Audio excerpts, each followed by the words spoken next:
Supreme court यानी देश में न्याय की सबसे आखिरी उम्मीद, जिसे कहीं से मन मुताबिक न्याय नहीं मिलता, वो सुप्रीम कोर्ट का दरवाजा खटखटाता है। इसी न्याय के मंदिर को अब नए पुजारी के रूप में जस्टिस सूर्यकांत मिले हैं। BR Gavai chief justice of India के पद से रिटायर हुए तो जस्टिस सूर्यकांत ने सीजेआई की कुर्सी संभाली। मैं सूर्यकांत ईश्वर की शपथ लेता हूँ कि मैं विधि द्वारा स्थापित भारत के संविधान के प्रति सच्ची श्रद्धा और निष्ठा रखूंगा। सुप्रीम कोर्ट में जस्टिस गवई और जस्टिस सूर्यकांत एक साथ जज बने थे। बस फर्क इतना है कि जस्टिस सूर्यकांत का टेन्योर जस्टिस गवई से 2 गुना लगभग 15 महीनों का होगा।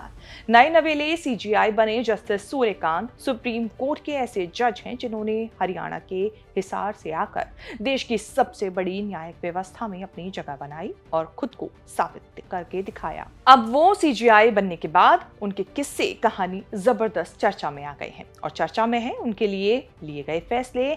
वो ऐसे चीफ जस्टिस बने जिसने 1984 में हिसार के डिस्ट्रिक्ट कोर्ट से वकालत की प्रैक्टिस शुरू की थी।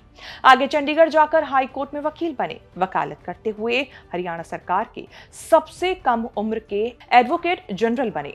उनके करियर की एक कहानी ये भी है कि हाई कोर्ट जज बनने के बाद भी उन्होंने लॉ की आगे की पढ़ाई की। 2011 में कुरुक्षेत्र यूनिवर्सिटी से मास्टर्स ऑफ लॉ की degree first class first rank से ली, वो भी डिस्टेंस एजुकेशन से। 2004 में बड़ा प्रमोशन तब हुआ जब वकील रहते हुए पंजाब हरियाणा हाई कोर्ट के जज बने। 14 साल तक जज रहने वाले सूर्यकांत 2018 में हिमाचल हाई कोर्ट के चीफ जस्टिस बने। 2019 में चीफ जस्टिस रंजन गोगोई ने उन्हें सुप्रीम कोर्ट के जज बनने के लिए दिल्ली बुला लिया। सुप्रीम कोर्ट में जस्टिस गवई और जस्टिस सूर्यकांत एक साथ जज बने थे। सुप्रीम कोर्ट में जज बनने के बाद जस्टिस सूर्यकांत कई ऐसे जजमेंट में शामिल रहे जो राजनीतिक तौर पर बेहद संवेदनशील रहे। जम्मू कश्मीर के 370, सीएए, बिहार में एसआईआर, वोटर लिस्ट पर जजमेंट देने वाले जज रहे।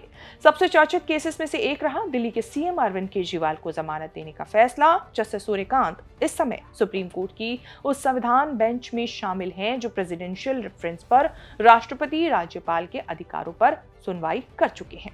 सुप्रीम कोर्ट ऑब्जर्वर की रिपोर्ट के मुताबिक सुप्रीम कोर्ट में जस्टिस सूर्यकांत अब तक 291 जजमेंट लिख चुके हैं।